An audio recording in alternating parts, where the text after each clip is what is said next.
Chapter 13. Nature, the Enjoyer and Consciousness. Arjuna said, "O my dear Krishna, I wish to know about Prakriti, nature, Purusha, the Enjoyer, and the field and the knower of the field, and of knowledge and the object of knowledge." The Supreme Personality of Godhead said, "This body, O son of Kunti, is called the field, and one who knows this body is called the knower of the field. O Scion of Bharata, you should understand that I am also the knower in all bodies, and to understand this body and its knower is called knowledge. That is my opinion. Now please hear my brief description of this field of activity and how it is constituted, what its changes are, whence it is produced, who that knower of the field of activities is, and what his influences are.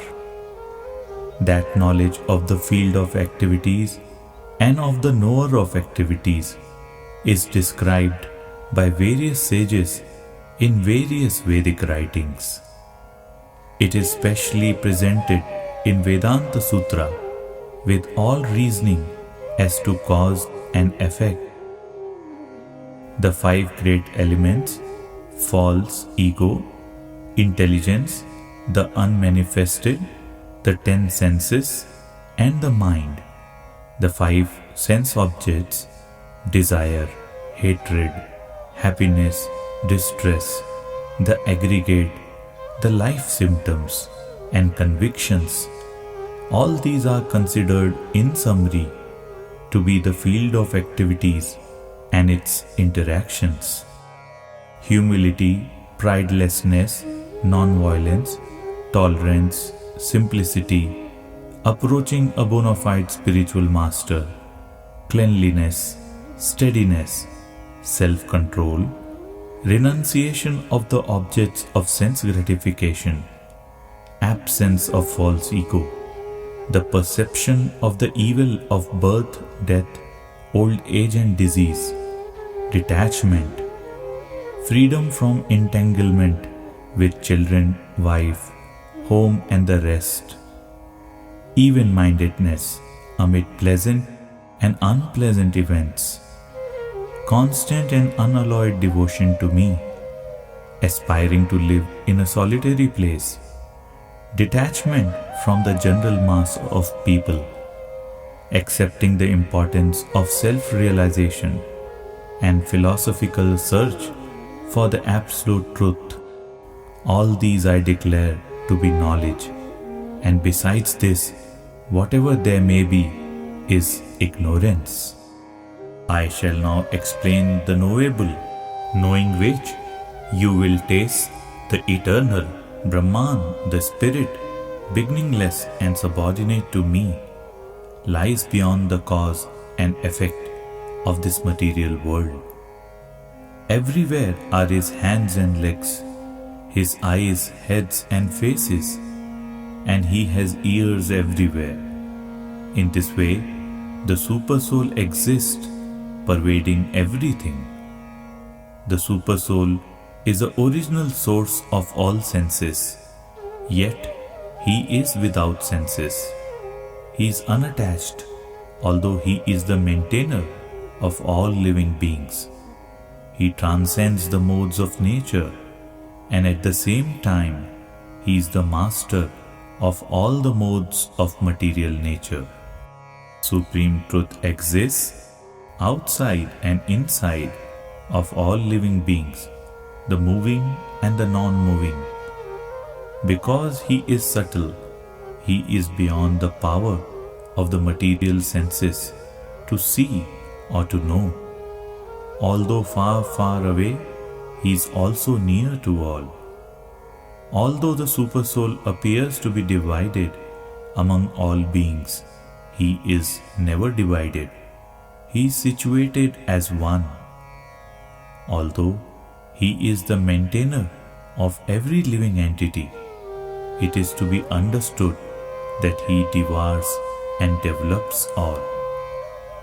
He is the source of light in all luminous objects. He is beyond the darkness of matter and is unmanifested. He is knowledge. He is the object of knowledge, and He is the goal of knowledge. He is situated in everyone's heart. The field of activities, the body, knowledge, and the knowable have been summarily described by me. Only my devotees can understand this thoroughly and thus attain to my nature. Material nature and the living entities should be understood to be beginningless. Their transformation and the modes of matter are products of material nature.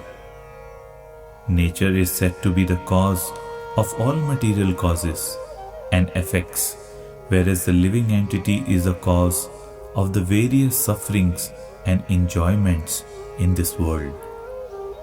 The living entity in material nature thus follows the ways of life, enjoying the three modes of nature.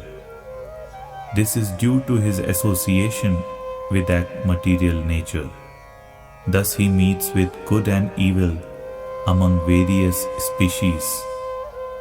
Yet in this body there is another, a transcendental enjoyer, who is the Lord, the Supreme Proprietor, who exists as the overseer and permitter, and who is known as the Super Soul. One who understands this philosophy concerning material nature, the living entity, and the interaction of the modes of nature is sure to attain liberation.